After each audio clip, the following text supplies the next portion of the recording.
I'm so excited to have here the amazing Lauren Bordon, who is the founder of an amazing virtual executive assistant brand and boutique agency called Your Trilingual Support.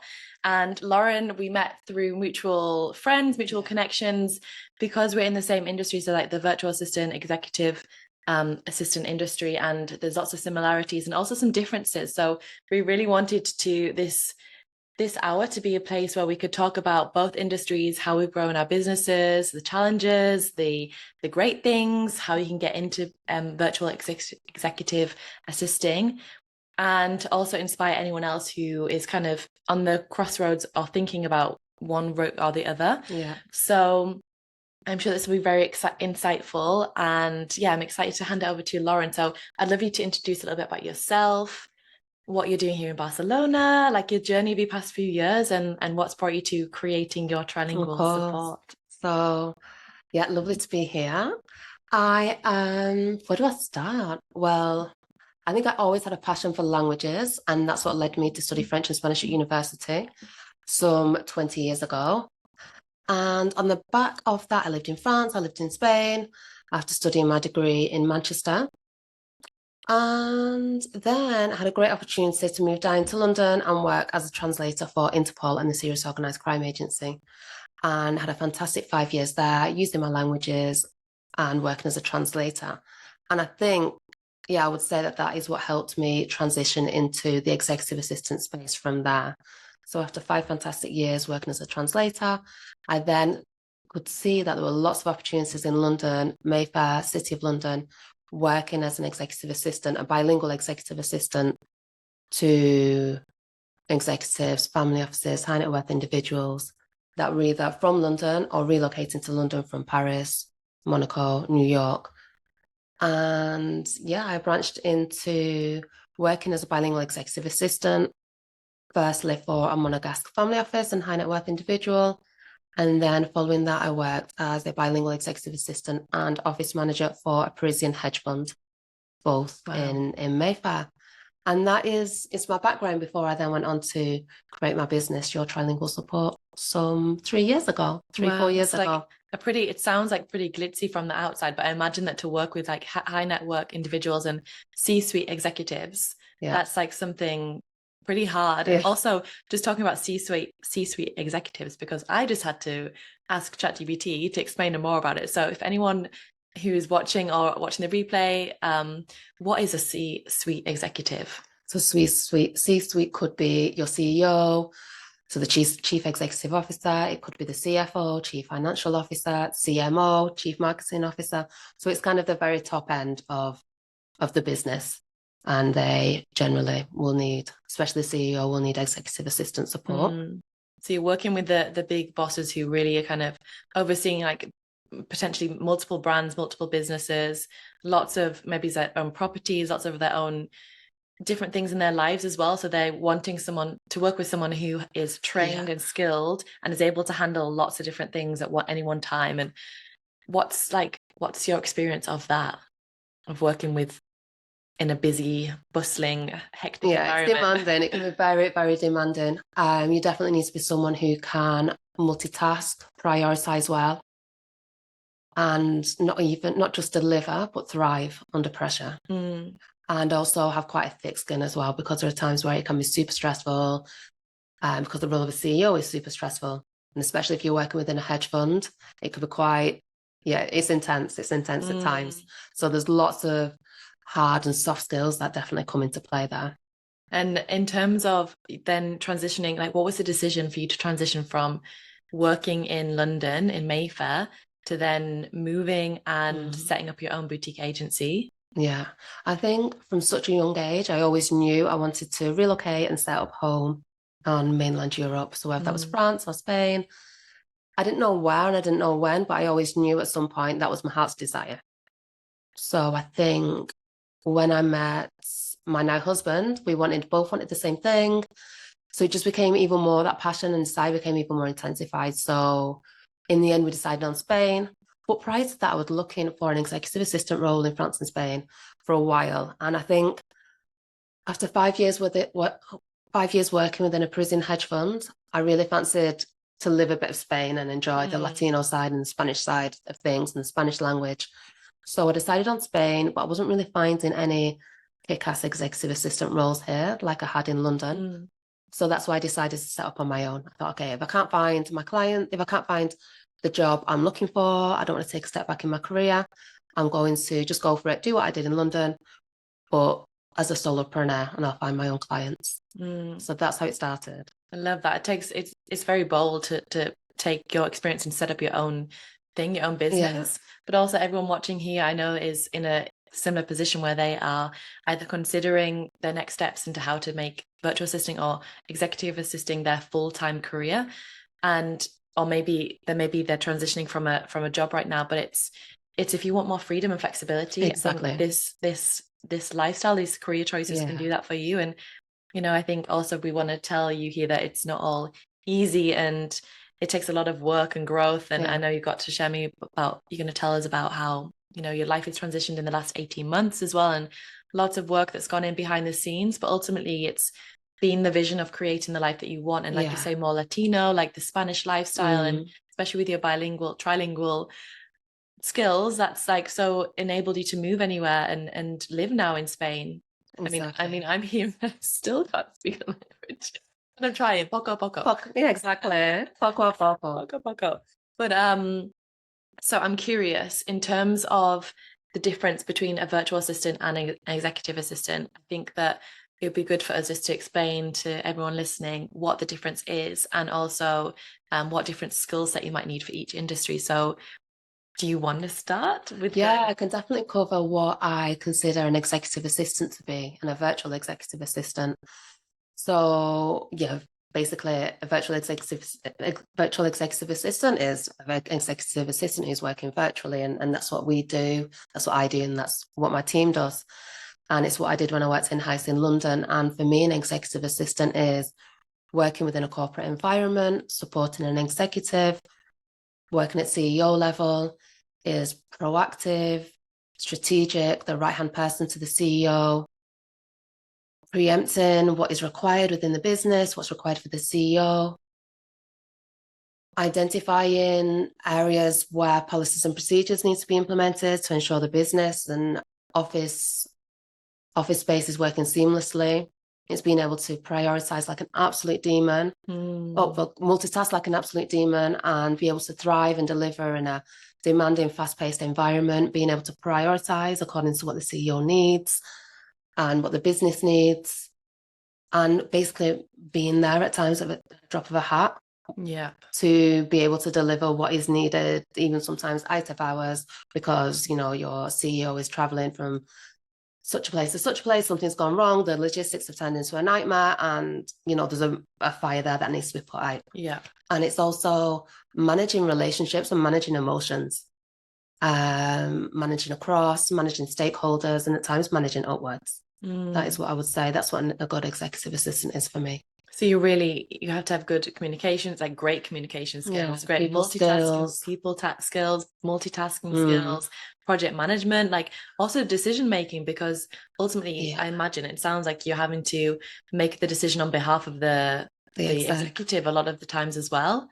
Exactly. And I know that I've had experience of working alongside EAs, and I've known that they've kind of become like the brain of the executive, because they're working, you get to know them so well. So I imagine you've also created some good working relationships with your clients. Exactly. And there's nothing more rewarding than when you get to the stage where you're becoming valuable to your CEO and you've got that beautiful relationship, they trust you, you know each other, you've got the excellent communication, and basically you just have that great relationship, and you've become invaluable to the CEO, and that's what's so rewarding about the role of an executive assistant, I would say. And now as well, so you've grown from a team of one, just yourself, to how many do you have now in your team? So I think it's 3 years ago I set up on my own. Like I say, as a solopreneur, at the beginning it was just me, myself, and I, networking, finding the clients, patience, perseverance, and then all of a sudden it just really took off. And then I had the good problem of too much work. And from there, I just started to build a team. It started with me +1, and now it's myself +5. Wow, that's And amazing. that's within the last 18 months. It's just really skyrocketed. And does everyone in your team speak different languages?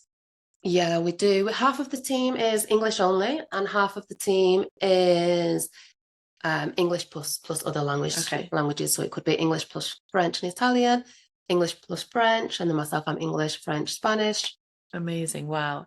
So I guess like to grow, this is an example for anyone watching that this is that a business can grow from beyond yourself. And someone asked me recently, how can, with a VA or EA business, how can you work less but earn Yeah. more? And how can you like take yourself away from actually doing the do? Mm. And I think this is a good example. Yeah. I know you've been very much like in the business and you still are, but there's possibilities if you create an agency where you can grow a team and ultimately kind of become more of the project manager, training the team, Exactly. helping them grow and have these opportunities as well to be freelance, but ultimately growing your more of a business that has even more sustainability than being alone. And I think that this is also an opportunity for anyone being a VA or an EA is you can create an agency, you can work with associates or with your own team, and there are lots of possibilities. And I think that's really exciting. And I think it's so inspiring that you have gone from 1 to 5 in 3 years. Like that's an Yeah. incredible I don't know if the word is anecdote or accreditation of your work. Anecdote, it's not anecdote. Accreditation of your work. Like it really is. It's proving that your work is worth it. And these people, are coming to you because you're giving them what they want. Yeah, exactly. I think I just reached the stage, and it was 18 months ago, and a lot of work was coming in, and I was doing it all on my own. And then I was like, I can't continue like this. And that's when I started with my first team member. And then the past 18 months, it's gone just from myself to myself plus five. And it has been 2 steps forward, 1 step back in terms of finding the right people for the team and being able to delegate in the right way at the right time, and passing over CEOs who I was previously supporting to one of the team members. It's definitely been work in progress and 2 steps forward, 1 step back. It's been a lot of work. I've definitely probably burnt myself out a couple of times over, not through desire, but just because it took a while to get to the place where I had enough work and enough clients, so that when it became too much, I really didn't want to say no to that. Yeah. So it's like, yeah, sure, no problem. We take it on, and then we deal accordingly. And that's when it was time to bring in the team and start Yeah. making that happen. But yeah, there's definitely a lot of hard work that goes into it along the way. Yeah. Whether it's the executive assistant work or the executive assistant works who high net worth individuals or super busy international executives, or whether it's building a team. Wow. I mean, you've definitely proved that the hard work pays off. And I think before you were just saying how now you're focusing on your well-being more as well, which is also something I'm really passionate about in the Rocket VA Yeah. Academy, is making sure that as freelancers, to put us all into the same group, or Yeah. business owners, that we really look after ourselves. Because, when I first started my business as well, I was starting honestly like 16-hour days during COVID. And I remember some days not even having chance to It's a go for a lot. walk. And then I was like, Debbie, Yeah. can you be doing this? Like, and people were like around me having duvet days. I was like, how can I not even have a walk? You can have a walk. So like, then I started to get into the habit. I was like, you have So to. And I was better for it mentally Yeah. before it just, and it, I mean, I think sometimes in a business, there has to be that kind of hustle head down. Yeah. But I really also think that you should never put your Yeah. wellness to the side. So Yeah. that's something you're working on Yeah, right now. exactly. It's a lot of hustle, a lot of hard work. You don't get anything, like nothing just falls on your lap. But then there comes a point, it's like, okay, I'm working too many hours here and I've been doing this for too long a period.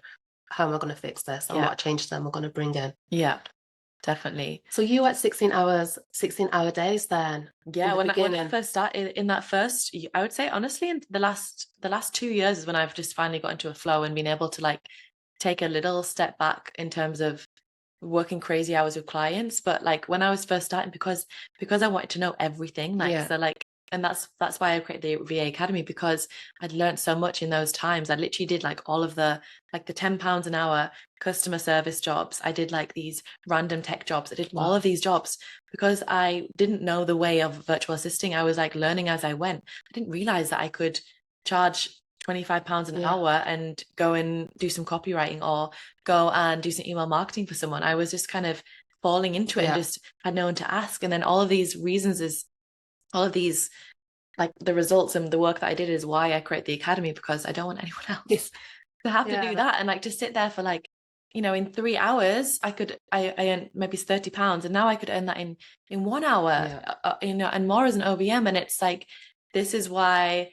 But I feel like there's a reason for everything, and because of all of that work, it enabled me to create the Rocket VA Academy, and to put my knowledge into use. And now I would never recommend anyone does that, because you don't have to do it. And there are VAs like in different countries or who haven't gone through training who might want to start and charge £10 or €10 an hour. But I would never recommend to someone from the Rocket VA Academy to do that. Like, you don't need to burn yourself out from day one. And that's also what I'm like now, the boundaries that I didn't have for myself and with clients. I'm like, make sure you use those boundaries, because you set the boundaries because you have to set the boundaries. Yes. And I think when you set up on your own, it's frightening. You have a lack of security there. You go, and in many cases, you go from having a full-time in-house employed role to then, that salary isn't coming in on a monthly basis. Yes. So it can be frightening, and you can end up doing way too much to get that security that you need and the stability. Totally. And I think I remember when I first started, I remember like writing down, okay, so I think when I was in corporate London, the most I ever earned was £34,000. And I was in London, like, and I don't even know how I survived, because rent in London is expensive. Then you have transport and living, and I lived a bottomless brunch. So I was out every weekend having a bottomless brunch and spending all the money. And then 34K really isn't like, it's a good salary, but it's not like a huge salary to live in London or a big city like London, that. For sure. And then I remember coming out of it and being like, right, how can I get to like 34K through? And I remember like calculating, okay, do like 10 hours for these, 20 hours for these. And I eventually built it up. And then I actually ended up surpassing that income, because I actually was clever about it in the end. And now that's why I want everyone who comes into the academy to know that you can be clever with it and create the good corporate income and surpass it, or whatever you want, and with executive assisting as well, you don't have to work like full-time hours. Like, that's a question for you actually. What are the kind of hours that you can work or that your team works? Well, now I think it was literally last month I've been had this in motion for like 6 months, wanting to pass over one of my CEOs to one of my team members.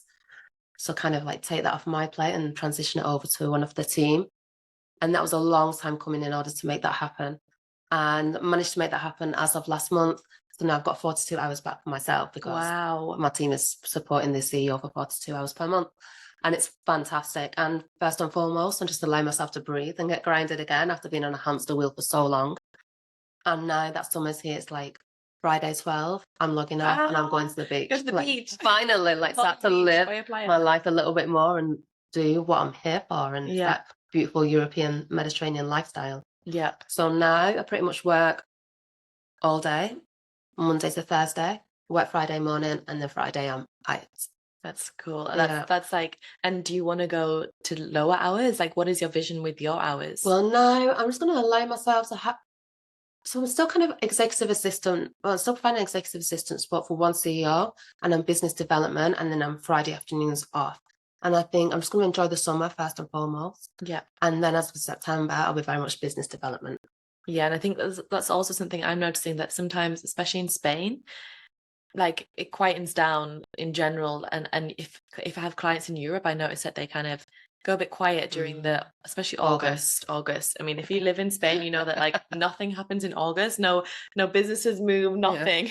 Or if you've ever supported a French CEO, you know that August is when they very much will be taking holidays, and we want that year to be taking holiday as well. So you have to sync with them. Okay, so that's also worth noting. But I think that's a nice thing that you can do, is like you still get the holidays. And I think with VAing and EAing, you can work part-time, full-time hours depending on your clients, and also the kind of, I think you can. I would say my experience is that you can, but a few years further down the line, I think for yourself as well. Like in the first year or two, we put so much into it, so much work, so many hours, all the hustle, to get to the stage where we're like, okay, now I can bring the order and structure to this and make this work for what I want.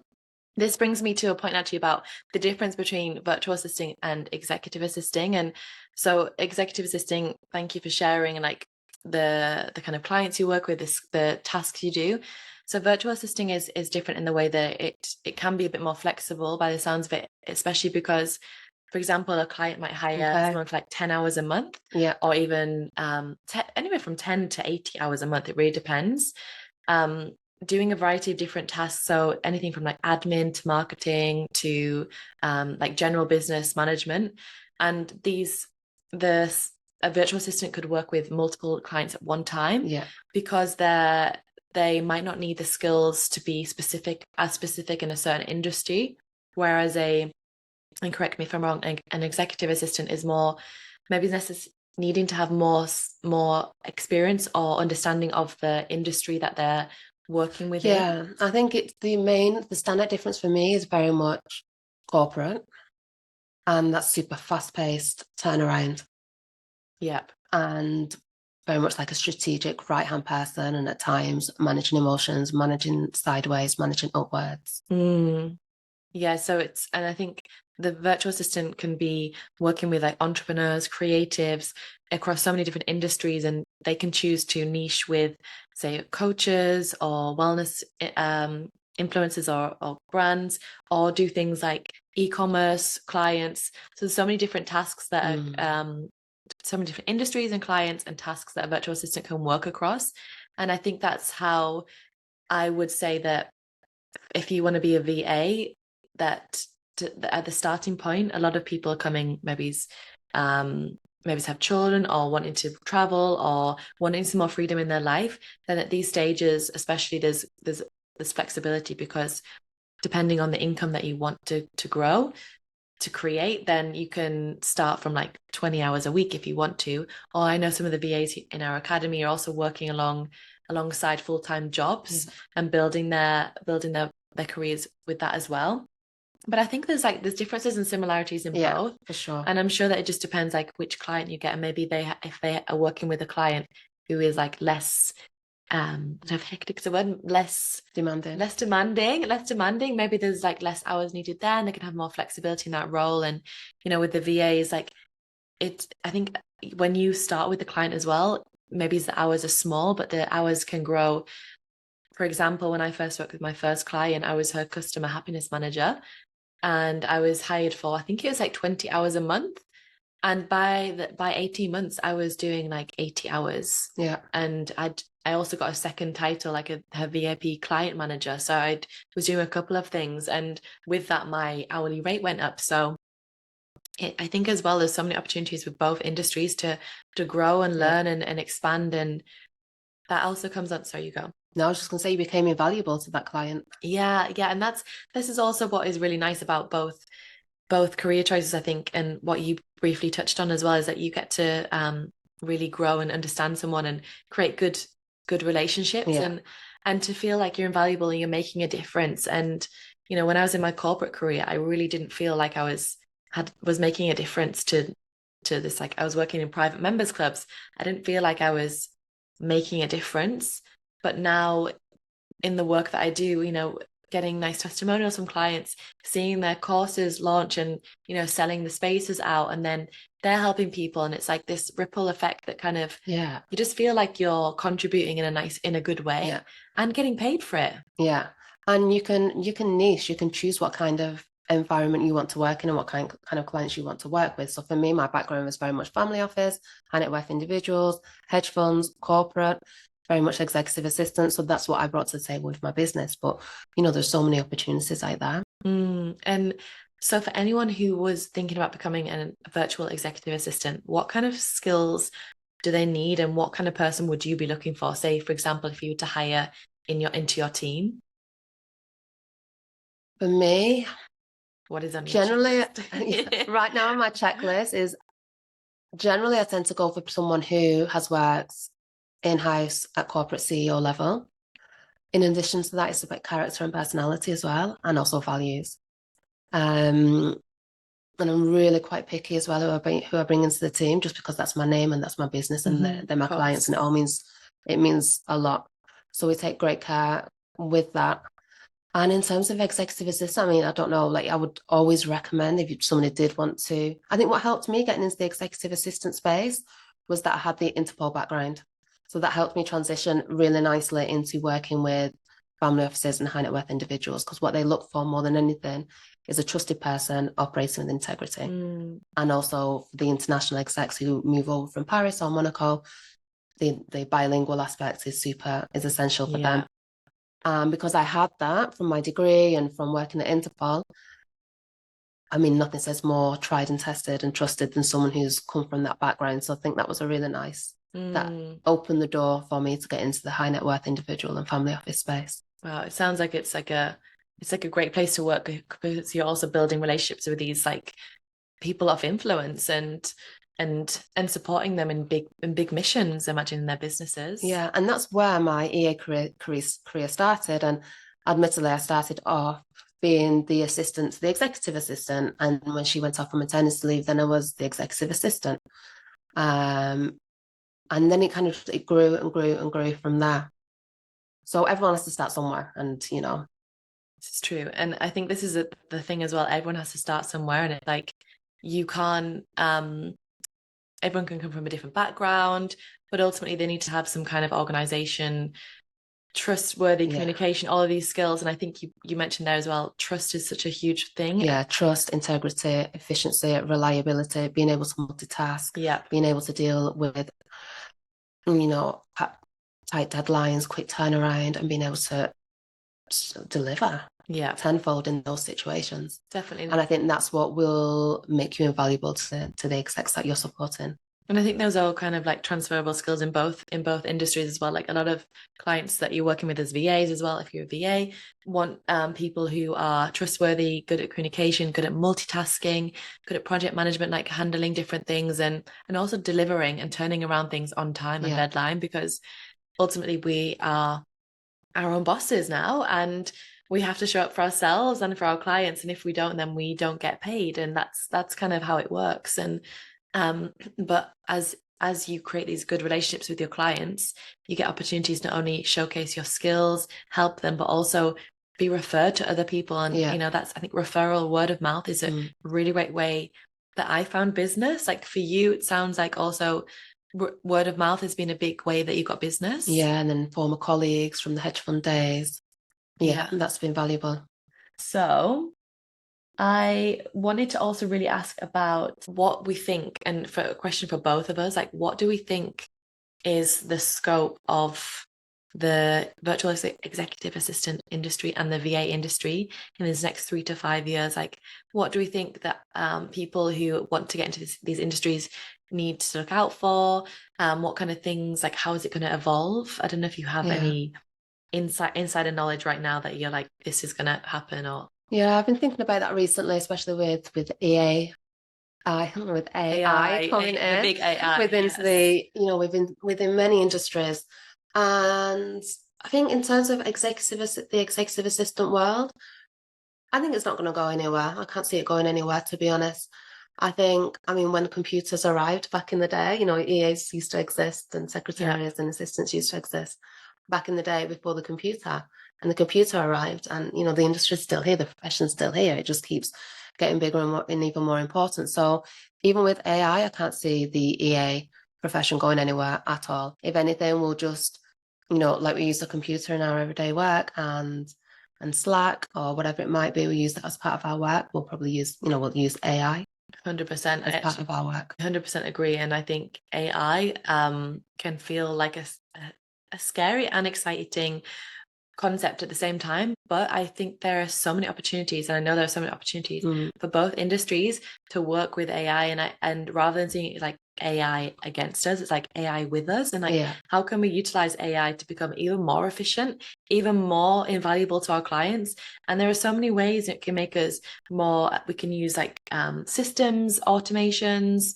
It can help us with the creative ideas as well, and also it will also free up more time for us to do other things, other time-saving tasks within the business. So I completely agree that AI is actually going to support us. And I think that one of the things that we need to just be mindful of for ourselves and for anyone joining these industries is to continue to train and to gain knowledge about things like AI. And actually, one of the things I'm building at the moment is we have 12 core modules in the Rocket VA Academy at the moment, but I'm building 2 new ones, and one of them is an AI module, because we have one that talks briefly about AI, but not one's like all of the different tools. Like even there's like website building tools now, there's email building tools, there's all of these things and automations. And I really want everyone who goes to the Rocket VA Academy to know like you can learn these AI tools. And I guess for your team as well, like do you think training is a big part? I know that you still learn and expand your skill set all the time. Do you feel like that is one of the essential things as well to do, like to keep training and learning? Yeah, for sure. Now that we have, now my end, that I have less client work, more balance, the next chapter is very much going to be business development, networking, and then also a bit of AI training as well.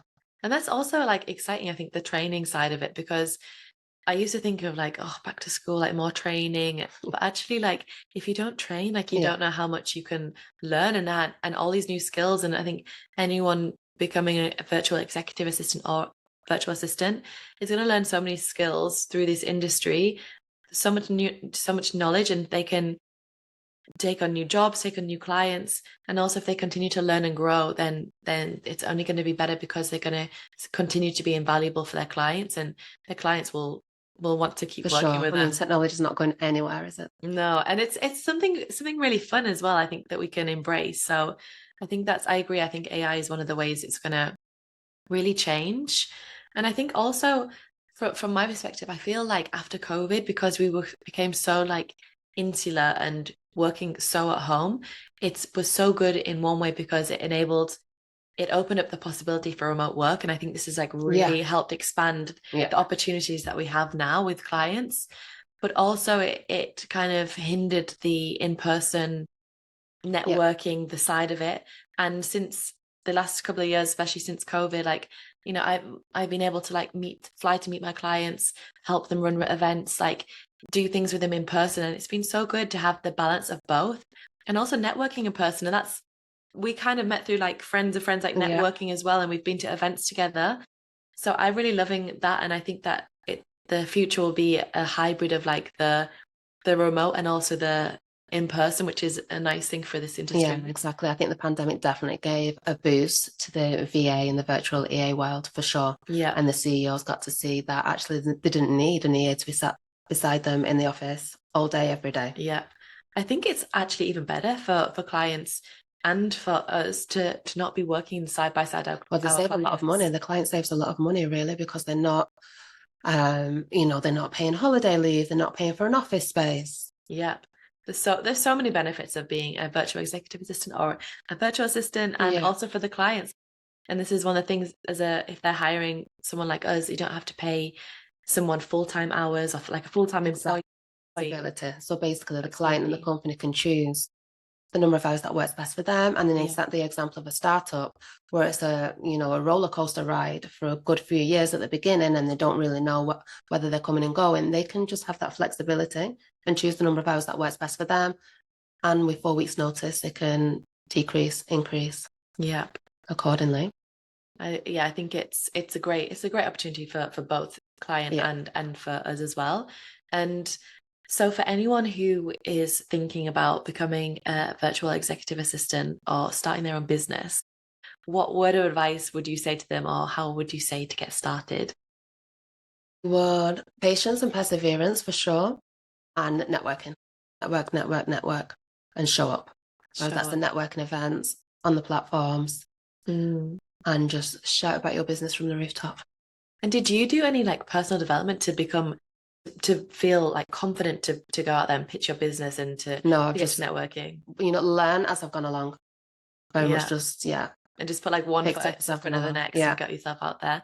And I think one thing that I have learned definitely is not to think about it. So like before this, I didn't really think about it. Like walking here, I was thinking about some of the questions which are that I need to remind myself about. But I try not to think about what I'm doing until I just sit down and just and so basically I'm just trying not to think too much in advance, because when you think, you overthink and you can put yourself off from doing something.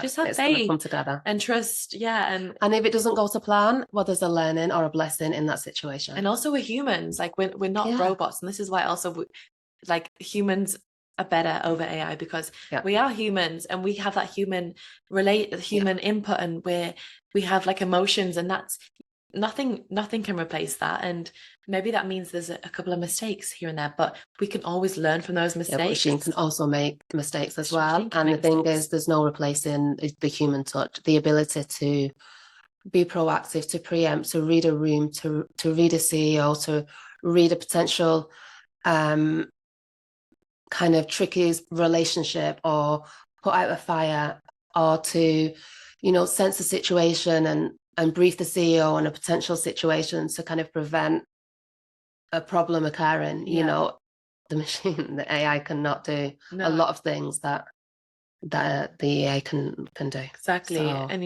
if like everyone in their lives, everyone goes through personal things as well, and if you can see, I've had times where I can see, or a client has told me they're going through something, and in that moment, like an AI, she wouldn't be able to be like, okay, like this is what you need, or da, da, da. Like, but as a human, you can just take over and be like, okay, I'm gonna take this off you. Don't think about it, like, oh, this is not urgent. Like, and some things in life, they aren't urgent.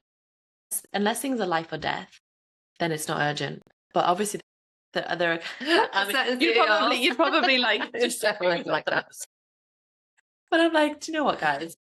If it's a social media post or an email, like, get it out in time. But it's not life or death, if there's deadlines. It depends on the industry, doesn't it? Corporate. And you're like, well, it's different. But the thing is as well, like going back to the pandemic, I think that just made people realize how much we appreciate the in-person and the human touch. So again, another reason why the human touch is so important. Yeah, 100%. Whether it's in business or personal life. And I mean, we like, imagine this, we couldn't do this in COVID now. It'd be like on a Zoom call, and I think Zoom is great. Like, technology has been great for our industries, and I think anyone listening to this as well will be able to do so much with online work and remotely, and create the business and life that they want. But also, I think it's a reminder to not forget to get out there and to find communities to work with, or have co-working spaces. Because it can be lonely when you set up on your own. When you come from an environment where you're used to working in an office and you're social and you enjoy after work drinks or the Christmas party, whatever it might be. Yeah. If you're that kind of person and then you go to working on your own without any colleagues, without a team, it can be a lonely space. So network as much as possible, find your community, and if it works for you, find your like nice office co-working space as well. Definitely. Actually, since living on my own, I've realized actually like working at home more now, because, and I thought I probably would keep in the same routine, but actually I've been working at home a lot more and finding that I get into the flow more. But with that, every day I'm like, okay, I must either see a friend, or go co-working, or go to the gym, because I have to get out of the house. And I know that, and I know that from that COVID period, that wasn't good for me to be like sat. And ultimately, also our bodies, like, we're not meant to sit all day, and like for productivity as well, to be sat all day, you need to have breaks, you need to get out and do things and move. Fresh air, nature. Fresh air, and this is one of the other benefits of this lifestyle, is that, I think that both of us, if we have appointments, we can adjust the schedule so that we can that's nice. fit in that schedule, that appointment, whether it's a chiropractor like you just had, or whether it's a nail appointment, or like go pick up your kids from school, all these things, it's like it's possible. Or if you prefer a workout at 11 in the morning and that's your thing, like now that we no longer work in an office and we're our own bosses, like, things like that are much more possible, and that's nice. And I think once you've set up on your own and done all the hard work and the hustle to set it up as you need it to be set up, I think, I don't know, could we ever go back?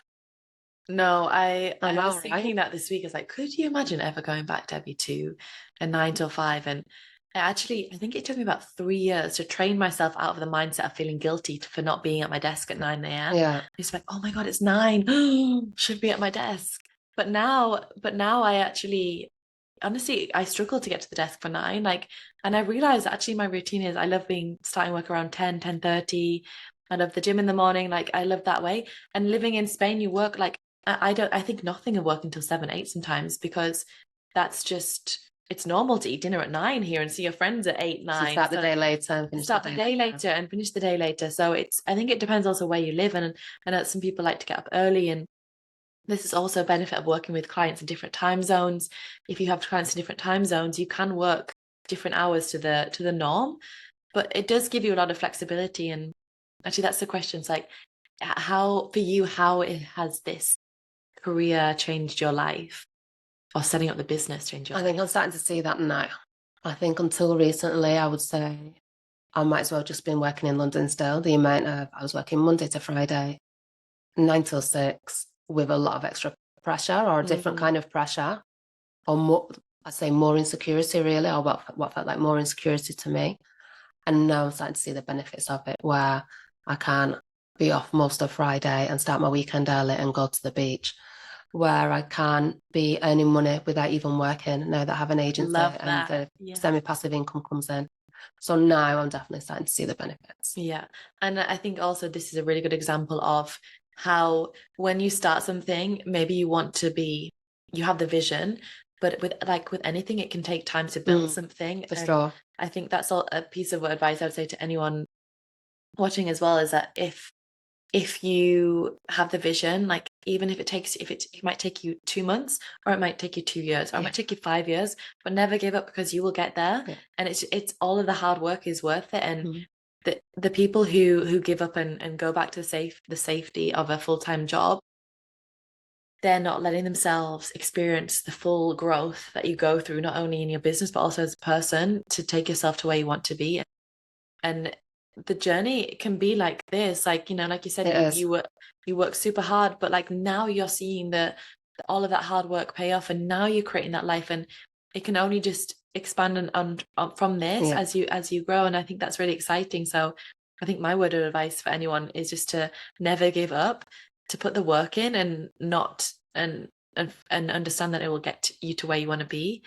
And also to ask questions, get the support you need. Yeah, reach out find to people, have conversations. Yeah, and that's also with the Rocket V Academy. I really wanted it to be a place where people could ask questions. We have the community, we have amazing guests like you come in, so we can inspire people that, you know, there are people doing it, and also that there are different ways of doing things and different opportunities. Is there anything else you feel like I've missed or you want to share, Lauren? We've like covered everything as we set out to cover. Yeah.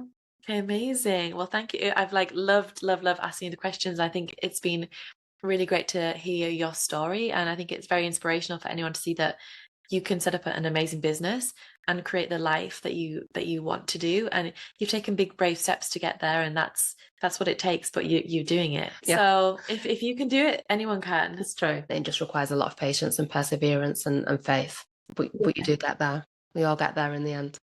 In both, like with clients, with income, with mindset, with personal development, with opportunities to move, to stay wherever you want to be. I would just say my final piece of advice or word is just to go for it and give it a try, because why not? Like, you never know how good you can be or how much your life can change unless you do it. And, you know, I think you're a great example of that, Lauren. Like, you're now living, breathing Spanish life, and building a boutique agency which is growing around the world, and that's incredible.